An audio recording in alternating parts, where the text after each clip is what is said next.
बिस्मिल्लाहिर्रहमानिर्रहीम। अस्सलाम वालेकुम नाज़रीन, आप यूट्यूब चैनल देख रहे हैं। मैं इमरान खान हूँ। पाकिस्तान के लिए इस वक्त सबसे बड़ी खबर ये हो रही है कि फील्ड मार्शल की डोनाल्ड ट्रंप के साथ मुलाकात हो रही है। और नॉर्मली जो सियासतदान है वो सियासतदानों से मिलते हैं, हुक्मरानों से मिलते हैं, लेकिन अमेरिकन बड़ी अच्छी तरह जानते हैं कि पाकिस्तान में असल में बात किससे करनी है और इक़्तिदार का मालिक कौन है, कौन अर्दली है और कौन हुकूमत में है, कौन इस वक्त पाकिस्तान का निज़ाम चला रहा है। तो मुलाकात जो है वो आसिम मुनीर साहब से करने का फैसला किया गया ट्रंप की जानिब से। ये कोई तय मुलाकात नहीं थी। आसिम मुनीर का दौरा था इनका अमेरिका का, और यहाँ पे कुछ हाई ऑफिशियल से उनकी मुलाकातें थीं जो अब तक मेरे पास दस्तयाब मालूमात है। उनके मुताबिक अमरीकी सोर्सेज ने यह बताया है कि अब डोनाल्ड ट्रंप की मुलाकात आसिम मुनीर से करवाई जा रही है और इसके पीछे एजेंडा एक ही है, और वो एजेंडा है ईरान का। चाहे आपको बाद में कोई कुछ भी कहानी सुनाए, चाहे डोनाल्ड ट्रंप कोई कहानी सुनाए या कहीं से भी है, मामला ईरान वाला है। क्योंकि डोनाल्ड ट्रंप मौजूद था कनाडा में और वहाँ से वो कट शॉट करके अपना दौरा मुख्तसर करके वापस अमेरिका आया, जहाँ पे डोनाल्ड ट्रंप ने कुछ बड़ी इंपॉर्टेंट मीटिंग्स ली और उन मीटिंग्स के नतीजे में फौरी तौर पे ईरान के करीब मशरिक़ वस्ता के इलाकों में अमरीकी जो हलचल है वो मची हुई है। यानी आमदरफ्त जारी है, चीज़ें पहुँचाई जा रही है, यूरोप से कार्गो आ रहे हैं, तो जो हथियार हैं उनकी खेप पहुँच रही है मशरिक़ वस्ता में। ये डोनाल्ड ट्रंप के जल्दी वापस आने के बाद ये हुआ।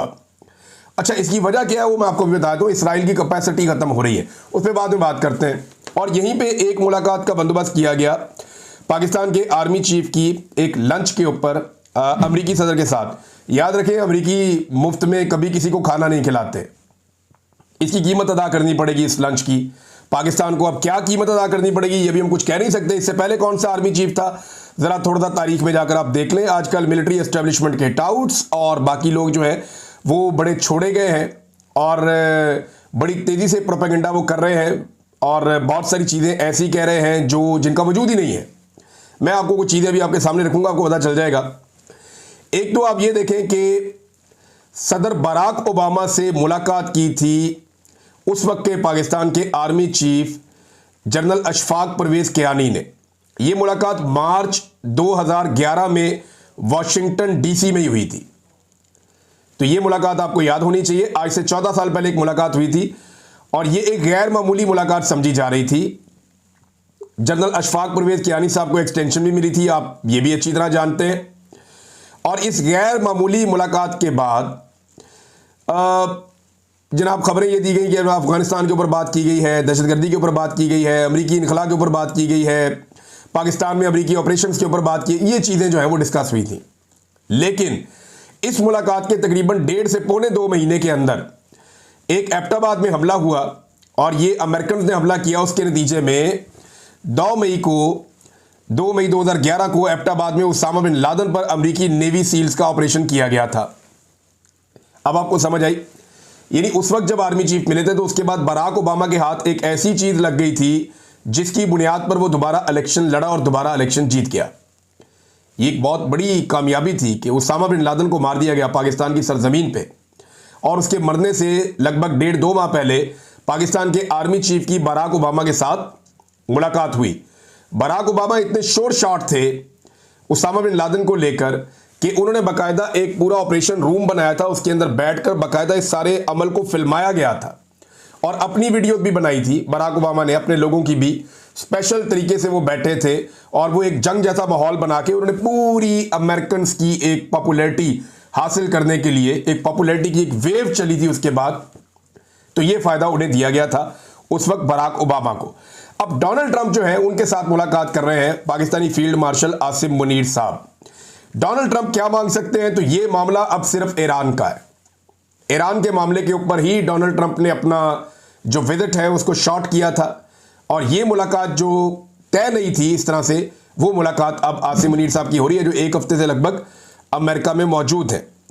इस मुलाकात में जो अमेरिका मांगने जा रहा है, जो मेरे सोर्सेज हैं उनके मुताबिक, वो पाकिस्तान से इंटेलिजेंस शेयरिंग मांग सकता है ईरान में।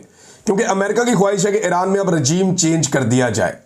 जो पहलवी खानदान है, रज़ा पहलवी, उनको पहली मरतबा मंजर आम पे लाया जा रहा है, मीडिया में उनके इंटरव्यूज़ किए जा रहे हैं, उनकी तस्वीर और वीडियोज़ वायरल की जा रही हैं और ईरान के अंदर कोशिश की जा रही है कि पहलवी खानदान के लिए रास्ता बनाया जाए जो वहाँ का शाही खानदान है। और ये जो एक सुप्रीम लीडर वाला मामला है इसको ख़त्म किया जाए ईरान से। तो रिजीम चेंज की एक कोशिश है ईरान में अमेरिका की, और इसके लिए वो बाहर से दबाव भी डालेंगे, हथियार भी पहुंचाएंगे। हो सकता है वो जंग का हिस्सा भी बन जाए, जबकि उन्हें बाकी दुनिया रोक रही है। सूरत क्या बनती है इसके बारे में अभी हम कुछ कह नहीं सकते, क्योंकि जंग वाली सूरत है, ये ऊपर नीचे होती रहती है। लेकिन पाकिस्तानियों की बदकिस्मती है और पाकिस्तान के जो मौजूदा एस्टेब्लिशमेंट है या जो मौजूदा हुकूमत है, रिजीम है, उसकी खुशकिस्मती है कि जियोपॉलिटिकल सिचुएशन ऐसी बन गई है कि वो डोनाल्ड ट्रंप जिससे उम्मीद की जा रही थी और वो वादे कर रहे थे, दावे कर रहे थे, डोनाल्ड ट्रंप के लोग खुद बैठकर, डोनाल्ड ट्रंप के करीबी लोग खुद बैठकर ओवरसीज पाकिस्तानियों को ये बता रहे थे कि अब हम टेलीफोन कॉल कर रहे हैं, अब हम पाकिस्तान को ये पैगाम दे रहे हैं, अब हमने पाकिस्तान को ये पैगाम दे दिया है। तो वो खुद दावे कर रहे थे। इससे पहले आपने देखा रिचर्ड ग्रेनल लिख रहा था, बाकी जो रिपब्लिकन पार्टी के लोग हैं वो इमरान खान के साथ या पाकिस्तान तहरीक इंसाफ के ऊपर होने वाले जुल्म के बारे में खड़े थे। लेकिन फिर हमने देखा कि वो चीज़ें, आलमी हालात जिस तरह तब्दील हुए, खासतौर पे पाकिस्तान के खित्ते के, और जिस तरह सरेंडर किया पाकिस्तान की हुकूमत ने मगरबी मफादात के सामने, तो इस पे जनाब वहाँ से चीज़ें ठंडी होना शुरू हो गई। तो वो सारे मामला किसी और तरफ चले गए और अब ईरान का मामला एक ब्लेसिंग इन डिस्गाइज है पाकिस्तानी एस्टेब्लिशमेंट के लिए, और एक बदकिस्मती है पाकिस्तानी अवाम के लिए कि एक मरतबा फिर बंद कमरों में वो फैसले होने जा रहे हैं जो पाकिस्तानी अवाम की मंशा और मर्जी के खिलाफ होंगे। यानी अमेरिका पाकिस्तान से क्या मांग सकता है, ये मेरे पास सोर्सेज से इत्तला है। एक, वो इंटेलिजेंस शेयरिंग मांगेगा पाकिस्तान से। पाकिस्तानी बहुत बड़ी तादाद में ईरान में जाते हैं, बार बार जाते हैं, और इंटेलिजेंस शेयरिंग चाहिए रिजीम चेंज करने के लिए ईरान में। ये आप क्लियर कर लें इस मामले को। एक तो वो इंटेलिजेंस शेयरिंग मांगेंगे, क्या कोई फिजिकल मदद वो मांग सकते हैं? देखिए, जब तक अमेरिका फंस नहीं जाता बुरी तरह, तब तक वो कोई फिजिकल मदद शायद पाकिस्तान देने की पोजीशन में नहीं होगा, और शायद वो मांगेगी भी नहीं। लेकिन अगर कोई मदद दी गई तो ये खुफिया मदद होगी, मुकम्मल तौर पे ओपन नहीं होगी। जैसा कि पाकिस्तान ने रूस के खिलाफ जो यूक्रेन की जंग थी उसमें अमेरिका की और यूक्रेन की खुफिया तरीके से भरपूर मदद की है। इमरान खान एजेंडे पे होंगे या नहीं होंगे, इस बारे में एक गैर मुसद्दका खबर मौजूद है, लेकिन उसकी तस्दीक अभी नहीं की जा सकती। मगर मुलाकात से पहले या उसके बाद कोई ना कोई खबर निकल आएगी और फिर मैं आपके साथ शेयर करूंगा कि एक्चुअली इमरान खान एजेंडे पर थे या नहीं थे। आर्मी चीफ अगर अमेरिका को खुश रखना चाहते हैं ना, आसिम मुनीर साहब, तो उन्हें अमेरिकी मफादात के सामने सरेंडर करना पड़ेगा और अमेरिकन की हर बात माननी पड़ेगी। इस सूरत में वो डोनाल्ड ट्रंप को और अमेरिका को खुश रख सकते हैं। डोनाल्ड ट्रंप का जो बयान आया है ईरान को लेकर, ये इस वक्त बहुत इंपॉर्टेंट है। वो नेतन्याहू की तारीफ़ें कर रहे हैं, उन्होंने पाकिस्तान की भी तारीफ़ की है बिल्कुल इस मुलाकात से पहले, और पाकिस्तान की तारीफ़ करने के बाद उन्होंने इसको ईरान के साथ मामले को जोड़ा है। वो कह रहे हैं जी ईरान के बारे में हम ये करने जा रहे हैं, ये करने जा रहे हैं। पाकिस्तान एक एटमी कुव्वत है, पाकिस्तान एक अच्छा मुल्क है, तो पाकिस्तान की तारीफ़ कर रहे हैं। ईरान के बारे में उनके डिफरेंट राय है डोनाल्ड ट्रंप की, और इसराइल के बारे में उन्होंने वहीं पे कहा कि नेतन्याहू बिल्कुल ठीक काम कर रहा है। और अब वो ये कहना शुरू हो गए हैं कि जो कुछ भी ईरान में हो रहा है उसके पीछे अमेरिका है, और उन्होंने कहा कि हमने नेतन्याहू को कहा है कि वो ये हमले जारी रखे जो ईरान के ऊपर कर रहा है, और नेतन्याहू ने हमले जारी रखे हुए हैं। ईरानी जो सुप्रीम लीडर है वो अभी एक ख़ास मुकाम पे उन्हें ज़ेरे ज़मीन बंकर में पहुंचाया गया है मुतज़ाद इतलात के मुताबिक, और उस एरिया के करीब कहीं पे बताया जा रहा है कुछ धमाके भी हुए हैं और वहाँ पे एक हमला भी हुआ है। लेकिन अभी किसी चीज़ की तस्दीक नहीं की जा सकती। ऐसी खबरें बाद वक़्त यूँ फैलाई जाती हैं ताकि सुप्रीम लीडर की लोकेशन को तब्दील किया जाए और पता चल सके कि वो कहाँ पे मौजूद हैं। लेकिन फ़िलहाल अभी तक जो इतलात आ रही हैं उसके मुताबिक वो महफूज हैं, और ईरान की तवज्जो इस बात पे है कि उन्हें महफूज रखा जाए, क्योंकि उनके ज़ेरे निगरानी ये पूरा रजीम इस वक्त जो ईरान में है वो काम कर रहा है। पाकिस्तान अगर हामी भर लेता है, देखें ना, तुर्की ने हामी नहीं भरी। तुर्की ने तो इसराइली तैयारों को वापस धकेला और वार्निंग दी कि इस तरफ नहीं आना, हमारी फ़िज़ाई हदूद को इस्तेमाल नहीं करना। तो एक साइड तुर्की से आती है। इराक गो के अभी बड़ा कमज़ोर मुल्क है, उसकी फ़ौज भी नहीं है, उस तरह तगड़ा भी नहीं है, लेकिन इराक के अंदर जैसी भी हुकूमत है उन्होंने भी कहा जी हमारी फ़िज़ाई हदूद इस्तेमाल ना की जाए। पाकिस्तान भी अपनी फ़िज़ाई हदूद नहीं दे सकता। समंदर के अंदर जो है वो जो 6 ममालिक हैं मुसलमान मुल्क, जिनके अंदर बहरीन है, कतर है, ओमान है, यमन है, सऊदी अरब है, और ये दीगर ममालिक है जो कुवैत है, ये सारे ममालिक ऑलरेडी इसकी मजम्मत कर चुके हैं जो किया है नेतन्याहू ने। और तुर्की के जो सदर हैं तैयब एर्दोगान, उन्होंने नेतन्याहू को इस दौर का करार दे दिया है हिटलर। उन्होंने कहा जी हिटलर की तरह कर रहा है काम, और इसका हिटलर की तरह अंजाम ना हो जाए। लेकिन जो कुछ नेतन्याहू ने किया उसका जवाब नेतन्याहू को देना पड़ेगा, ये भी उन्होंने कहा। अब ट्रंप के साथ आसिम मुनीर साहब को मिलवाने का फैसला हो गया है। देखना यह है कि आसिम मुनीर साहब ट्रंप को क्या कुछ दे सकते हैं। अगर पाकिस्तान हामी भर लेता है तो इस रीजन में एक बर्फ पिघलना शुरू हो जाएगी अमेरिका के लिए, क्योंकि पाकिस्तान के हामी भरने से बहुत सारे ममालिक जो हैं वो अपनी सोच बदल सकते हैं आने वाले वक्त में। इंटेलिजेंस शेयरिंग मेन चीज़ है। पाकिस्तान कोशिशें करेगा। मैं आपको पहले बता देता हूँ, डोनाल्ड ट्रंप से मुलाकात के बाद कि जनाब हमारी इंडिया और पाकिस्तान के मामले पे बात हुई है, हमारी दहशतगर्दी पे बात हुई है, हमारी बात हुई है, खित्ते के मामला पे ऐसे गोलमोल करके पाकिस्तान ये स्टेटमेंट जारी कर सकता है। मुझे क्योंकि अंदाज़ा है कि ये किस किस्म का स्टेटमेंट जारी करेंगे। ये भी कह सकते हैं कि जनाब जो इंडिया और पाकिस्तान के मामला हैं, कश्मीर का मामला है, उसको रिजॉल्व करने के लिए भी आसिम मुनीर ने बात की है। तो देखें, ऐसा कुछ होने वाला नहीं है। उसकी वजह यह है कि इंडियन मीडिया के मुताबिक इंडिया ने बाकायदा डोनाल्ड ट्रंप को यह बता दिया है और नरेंद्र मोदी ने खुद बताया है कि अमरीकी सालिसी हमें नहीं चाहिए पाकिस्तान के साथ मामलात और कश्मीर के मामलात में। तो अमेरिका इंडिया के साथ बिगाड़ना नहीं चाहेगा पाकिस्तान के लिए। हाँ, ये ज़रूर चाहेगा कि ईरान के मामले में पाकिस्तान अमेरिका की मदद करे। इससे पहले पाकिस्तान ने अफगानिस्तान के मामले में अमेरिका की मदद की, यूक्रेन के मामले में अमेरिका की मदद की, और जहाँ जहाँ पे अमेरिका ने मांगी पाकिस्तान ने हर जगह पे अमेरिका की मदद की है। अब ईरान के मामले में पाकिस्तान क्या करता है? अमेरिका की डिमांड अपनी जगह पे, देखते हैं पाकिस्तान इसके ऊपर क्या जवाब देता है।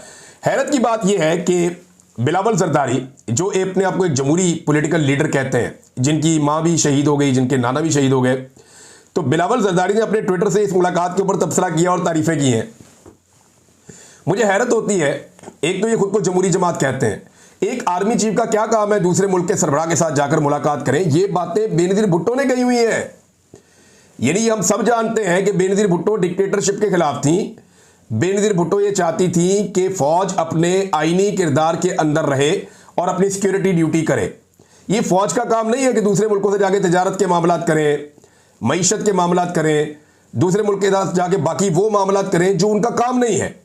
लेकिन यहां पे बिलावल जरदारी जो है वो तारीफें कर रहे हैं आर्मी चीफ की डोनाल्ड ट्रंप से मुलाकात के हवाले से। उन्होंने बाकायदा इसके ऊपर ट्वीट किया। तो पाकिस्तान पीपल्स पार्टी अपनी जमहूरी सोच समेत दफन हो चुकी है। अब ये एक इक्तदार परस्त टोला है जो ये जानता है कि एस्टेब्लिशमेंट की गोद में बैठे बैठे इन्हें इक्तदार मुयस्सर रहेगा, उसके बाद इन्हें इक्तदार नहीं मिलेगा। नाज़रीन, यहाँ पे कुछ ऐसे विजुअल्स भी आ रहे हैं जहाँ से पता चलता है कि हथियारों की खेप लगातार पहुँच रही है और ये कार्गो प्लेन्स हैं जो आ रहे हैं मशरिक़ वस्ता की जानिब से, यूरोप से, और अमेरिका ने भी अपने तैयारे पहुँचाए हैं यूरोप में मुख्तलिफ जगहों पर, क्योंकि यहाँ से वो करीब है, फौरी तौर पर वो अपने तैयारे मैदान जंग में उतार सकते हैं। और अब अमेरिका को कौन कौन से अड्डे में असर आते हैं, अमेरिका अपने बहरी बेड़े जो हैं उनको एक्टिवेट कर रहा है, जबकि चीन के बाद रशिया ने भी अमेरिका को खबरदार किया है। पहले चाइना ने खबरदार किया, अब रशिया ने खबरदार किया है। रूस का अमेरिका को ईरान के खिलाफ इसराइल की बराह रास्त फौजी इमदाद से बाज रहने का इंतबाह, या उन्होंने इसके ऊपर एक वार्निंग जारी की है रूस ने। रॉयटर्स के मुताबिक रूसी नायब वजीर खारजा सरगई रियाबकूफ ने बुध को खबरदार किया कि इसराइल को अमेरिका की बराह रास्त फौजी मदद मशरिक़ वस्ता की सूरत हाल को शदीद तौर पर अदम इस्तेहकाम का शिकार बना सकती है। उन्होंने कहा कि रूस अमेरिका को ऐसी किसी भी मदद फराहम करने या इस पर गौर करने से बाज रहने का वार्निंग देता है।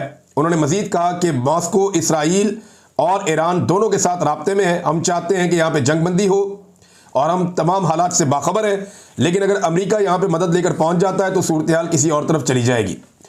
जो खमनई है उन्होंने भी एक स्टेटमेंट दिया है, ईरान के सुप्रीम लीडर, उन्होंने कहा ईरान कभी सरेंडर नहीं करेगा। उन्होंने डोनाल्ड ट्रंप के ईरान को सरेंडर करने की वार्निंग को मुस्तरद करते हुए खबरदार किया कि ईरान कभी सरेंडर नहीं करेगा। अमेरिका किसी भी फौजी कार्रवाई के संगीन और नाकाबिले तलाफी नताइज होंगे, यानी अमेरिका ऐसा करेगा तो फिर अमेरिकी बहरी बेड़े और उनकी यहाँ पे बेसिस है उनके ऊपर भी अटैक करने की कोशिश करेंगे।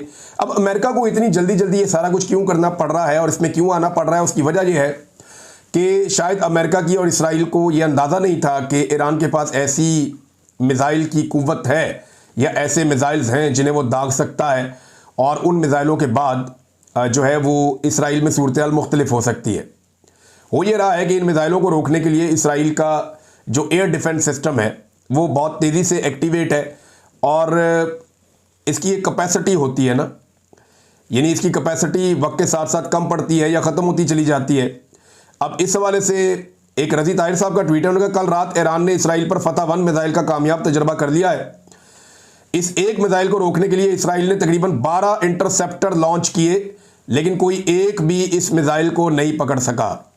ये है वो इंपॉर्टेंट बात कि उनकी जो सलाहियत है रोकने की वो कमज़ोर पड़ती जा रही है। और अगर ये सलाहियत कमज़ोर पड़ती है तो इसमें ये मोहम्मद उमैर साहब ने एक बड़ी ज़बरदस्त रिपोर्ट शेयर की है, और ये अल जज़ीरा और दीगर वाशिंगटन पोस्ट ने भी इस तरह की एक रिपोर्ट दी है। दिनों का फ़र्क है लेकिन बात वो एक ही जैसी कर रहे हैं। रिपोर्ट के मुताबिक 6 रोज़ मजीद अगर जंग रहती है और इसी तरह जो ईरान है वो इसराइल के ऊपर मिसाइल दागता रहता है, तो इसराइली एयर डिफेंस सिस्टम अब मजीद 10 से 12 रोज़, यानी 6 दिन की जंग हो गई है, 10 से 12 रोज़ मजीद सिर्फ इसराइल जो है वो ईरानी हमलों का जवाब दे सकता है या ईरानी हमलों को रोकने की कोशिश कर सकता है।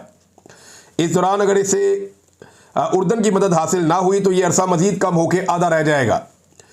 अब मामला ये है कि इसराइल की जो सलाहियत है एयर डिफेंस सिस्टम की वो महदूद होती है ना। उन्होंने इतनी रखनी थी कि इतनी देर तक हमारे ऊपर बम गिरते रहेंगे तो हम उन्हें रोकते रहेंगे, और उनको रोकने के लिए भी नीचे से बम ही जाते हैं ना, रॉकेट जाते हैं, मिसाइल जाते हैं, नीचे से जाके रोकते हैं। अब ये जो आयरन डोम का सिस्टम है या दीगर जो उनके पास एयर डिफेंस के सिस्टम है, उनकी कैपेसिटी ख़त्म होती जा रही है, वो महदूद तादाद में होते हैं और मिसाइलों की बारिश होती जा रही है। तो अगर मज़ीद चंद दिन ये सिलसिला जारी रहता है तो इसराइल रोकने में नाकाम हो जाएगा और मज़ीद हथियार पहुँचने में टाइम लगता है, वो ऐसे इतनी जल्दी पहुँच नहीं सकते। तो ऐसी सूरत हाल में इसराइल को फौरी तौर पर अमरीकी मदद चाहिए, और अब B-2 जो बम्बर्स हैं उनकी इतलात आ रही हैं, दीगर जो हथियार अमेरिका के हैं वो वहाँ पे पहुँच रहे हैं। और दूसरी तरफ ईरान की जानिब से ये दावा बार बार सामने आ रहा है कि उनके पास जो बैलिस्टिक और सुपरसोनिक मिसाइलों का ज़ख़ीरा है वो इतना बड़ा है कि वो बड़े लंबे अरसे तक ये मिसाइल इसराइल के ऊपर बरसा सकते हैं या अपने मुखालिफिन के ऊपर इनसे हमला कर सकते हैं। नाज़रीन, ये सारी लड़ाई जो है वो एक ख़ास मौक़िफ़ को लेकर हुई है, एक ख़ास प्रोपेगेंडा को लेकर हुई है। इसराइल का और अमेरिका का ये मानना है कि ईरान बहुत जल्दी एटमी तजर्बा करने वाला है, और ये बात जो है वो बहुत सारे और लोग भी कहते हैं कि ईरान तकरीबन एटमी सलाहियत बनने के करीब पहुंच गया है। लेकिन हैरतंगेज़ बात यह है कि यही प्रोपेगेंडा इसराइल 1996 से कर रहा है।